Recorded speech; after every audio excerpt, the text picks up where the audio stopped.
नमस्कार दोस्तों, MT Hindi story में आप सभी का स्वागत है। आज हम प्रेमचंद की कहानी बाबा जी का भूख सुनेंगे। रामधन अहीर के द्वार पर एक साधु आकर बोला, बच्चा तेरा कल्याण हो, कुछ साधु पर श्रद्धा कर। रामधन ने जाकर स्त्री से कहा, साधु द्वार पर आए हैं, उन्हें कुछ दे दें। स्त्री बर्तन मांज रही थी और इस घोर चिंता में मग्न थी कि आज भोजन क्या बनेगा। घर में अनाज का एक दाना भी ना था। चैत का महीना था, किंतु यहाँ दोपहर ही को अंधकार छा गया था। उपज सारी की सारी खलिहान से उठ गई। आधी महाजन ने ले ली, आधी जमींदार के प्यादों ने वसूल की। भूसा बेचा तो बैल के व्यापारी से गला छूटा। बस थोड़ी सी गांठ अपने हिस्से में आई, उसी को पीट पीट कर एक मन भर दाना निकाला था। किसी तरह चैत का महीना पार हुआ।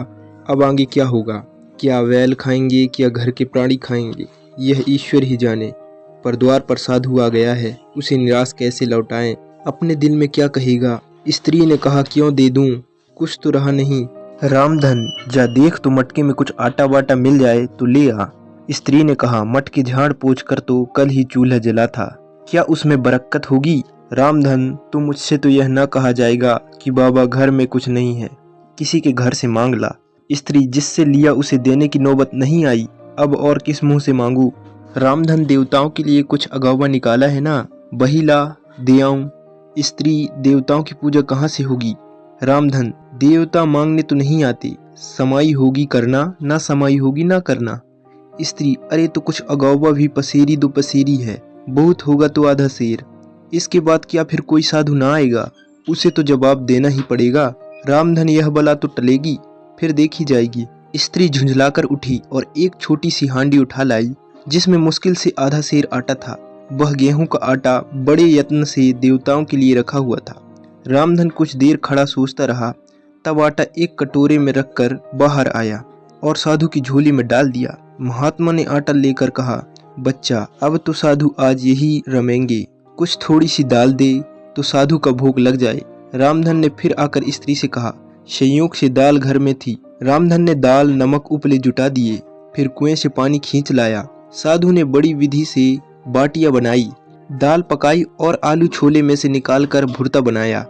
जब सब सामग्री तैयार हो गई तो रामधन से बोले, बच्चा भगवान के भोग के लिए कौड़ी भर घी चाहिए, रसोई पवित्र ना होगी तो भोग कैसे लगेगा। रामधन, बाबा जी घी तो घर में ना होगी।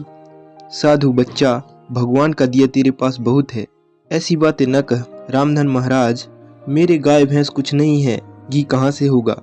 साधु, बच्चा भगवान के भंडार में सब कुछ है, जाकर मालकिन से कहो तो।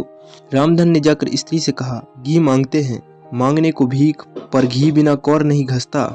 स्त्री, तो इसी दाल में से थोड़ी लेकर बनिए कि यहाँ से ला दो, जब सब किया है तो इतने के लिए उन्हें क्यों नाराज करते हो। घी आ गया। साधु जी ने ठाकुर जी की पिंडी निकाली, घंटी बजाई और भोग लगाने बैठे। खूब तनकर खाया, फिर पेट भर हाथ फेरते हुए द्वार पर लेट गए। थाली बटली और कलछुली रामधन घर में मांजने के लिए उठा ले गया।